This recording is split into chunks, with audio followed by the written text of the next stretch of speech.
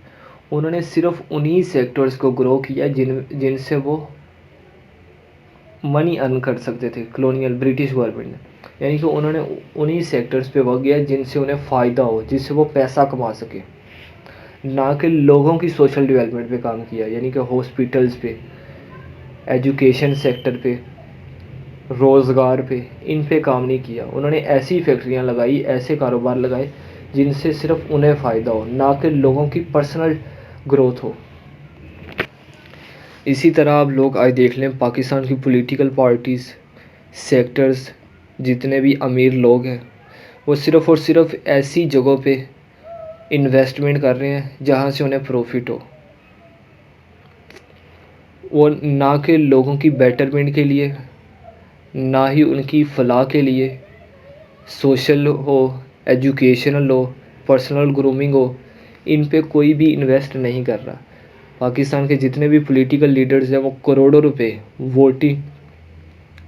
جب ووٹ آتے ہیں، الیکشنز آتے ہیں، اشتہاروں پہ، بینرز پہ، سپیکرز پہ، ریلیوں پہ، جلسے جلوسوں پہ اتنے پیسے انویسٹ کر دیتے ہیں، لیکن لوگوں کی گروتھ کے لیے ان کا ایجوکیشنل، ہاسپٹل اور باقی جو ان کی پرسنل گرومنگ ہے ان پہ کچھ بھی انویسٹ نہیں کیا جا رہا۔ تو یہی پاکستان کی جو پولیٹیکل پارٹیز ہیں یہ بھی انیبل ہیں to follow the democratic system. تو اب ڈیموکریٹک سسٹم کی جو اسپرٹ ہے اس کو فالو نہ کرنے میں کون کون ہے؟ ملٹری ہے، جوڈیشری ہے، پولیٹیکل پارٹیز ہیں، اور جتنے بھی امیر لوگ ہیں جن کا اثر و رسوخ ہے کسی چیز پہ، یہ ہرڈلز ہیں۔